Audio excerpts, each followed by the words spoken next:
Dominic Fike.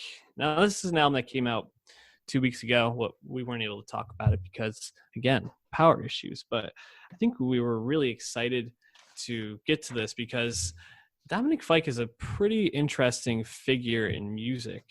And I think his debut album, What Could Possibly Go Wrong, is an inconsistent, but I think very fascinating debut album. Now, Fike is kind of a collaborator or part of the cohort of one of your favorite groups, right?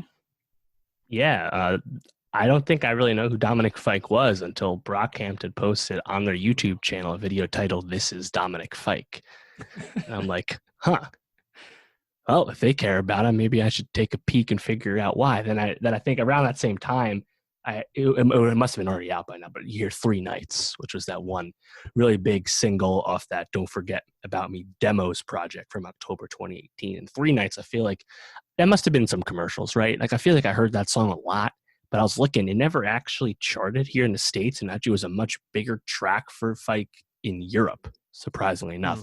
But that's a song that got a lot of like internet attention for kind of being like a throwback pop, like soft pop sound, right? And having to kind of like that really like sticky melody and stuff on top of that. And then you read about Fike inspiring a label bidding war off that demo project, which was just like thrown up on SoundCloud really nondescriptly. And that ended in Columbia Records signing him, and they actually took down that music. I didn't know about this after the fact, but apparently that demo tape at one point was unavailable until Columbia remixed and reposted it like officially, so they could really like get the streams coming in and stuff. And then he gets so you got the Kevin Abstract cosign, you get the Billie Eilish cosign.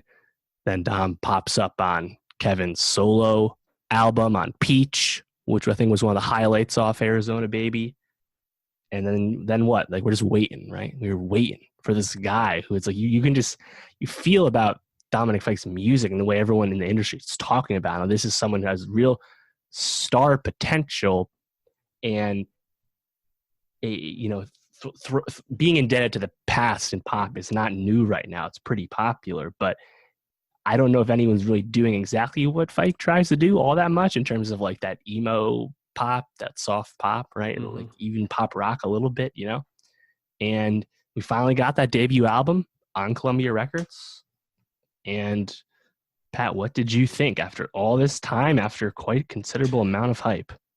What could possibly go wrong? Did something go wrong? It's fine.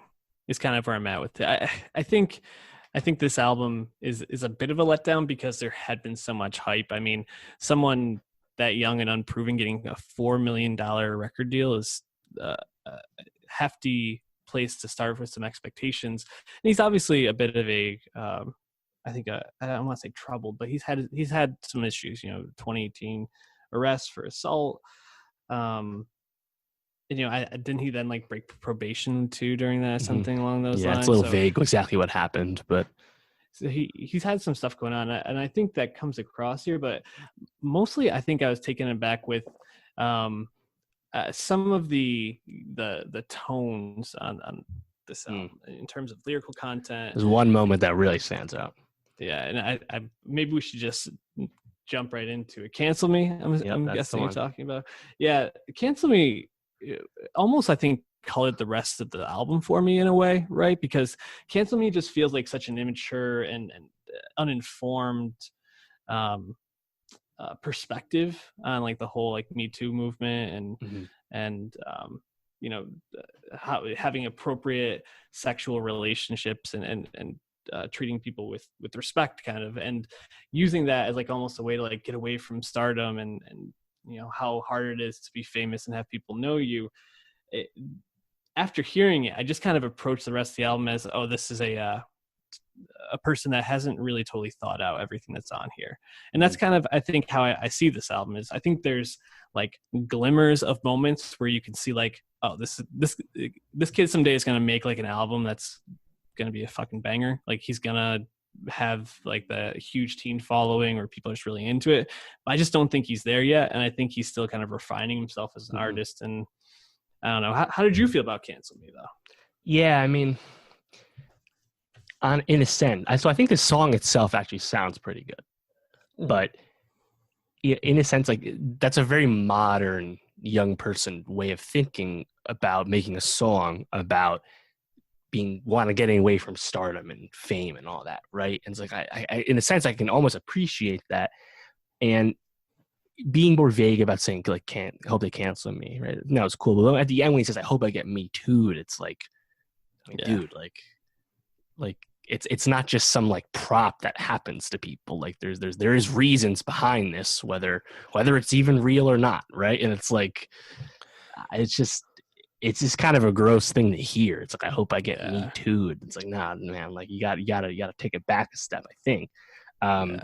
But yeah, I mean, to your point, I agree that, you know, he reminds me of Little Peep, where it's like all this musical promise, multiple genres, everyone heaping praise, and yet we're not getting the return on that praise at this time. It's all theoretical. Reminding me a lot of Little Peep right now. But I think he's further along than Little Peep was. I do think there's some sticky songs still, and even Phone Numbers, the loose single from I think last year that didn't make it on this. I think that song's great. You know, I think there are moments where he can really shine, and he just doesn't seem to have any kind of focus though on what could possibly go wrong. And I think that is ultimately what went wrong. You know, before we move on from Cancel Me, I did have one thought while listening to it, which is he may be making a commentary on how people getting canceled don't actually get canceled now. You know, how like there's actually no consequences, or it seems like very little consequences for those sorts of things actually happening. And I feel like potentially that's part of the message he was trying to portray, you know, wishing that these things would happen just because all that really happens is you're out of the limelight for a little while, and that's what it seems like he wants is a break sometimes. But I think if that is it, he failed a bit in getting that message across, and like you kind of pointed out, instead just comes across as gross and unthoughtful. So and I think that kind of speaks to what you're saying, like there's I think a lot of potential here, but it's not fully formed. Like at points in the album, it really felt like he was almost like a darker Zoomer version of Ed Sheeran in ways, you know, kind of with that, like, I don't think obviously to the level of like the melody and creating hooks, but I think just like the sound, it's almost like a Jack Johnson-y acoustic, like pop sound that really like vibes. Like when he flips, J-Lo on Vampire. The song Vampire. Yeah. Like that moment is just like, you're just like, oh fuck, this is great. But then so many other moments on the album just feel like they're almost there and they don't quite hit. So I don't know. I saw your reaction when I said like a Zoomer Ed Sheeran. What are your thoughts around that? That's just funny. That's just funny. And yeah, Vampire's I think a good look at that, right? Because Vampire so blatantly uses the melody of the chorus of If You Had My Love by Jennifer Lopez, yet the song is still really catchy and good, you know. And I don't know if he had to split his publishing for that. It is pretty blatant, you know. We've seen lawsuits regarding production and stuff for way less at this point, you know, so I wouldn't be surprised if something like that happens. I don't know. But yeah, that was definitely a moment for me. I think Chicken Tender's little lower stakes song, that song sounds pretty nice as well. I saw Politics and Violence getting some buzz. That song really doesn't do much for me, but like that's where I think a Little Peep again, because that's a song where like the vocals are like intentionally like muffled and like not like Vampire, you know. And it's just like maybe you could do something really cool with this type of sound, but just to throw it on there at the end of the album, basically, it's like, I don't know, it didn't do much for me, especially 2 songs after Vampire. And you know, there's a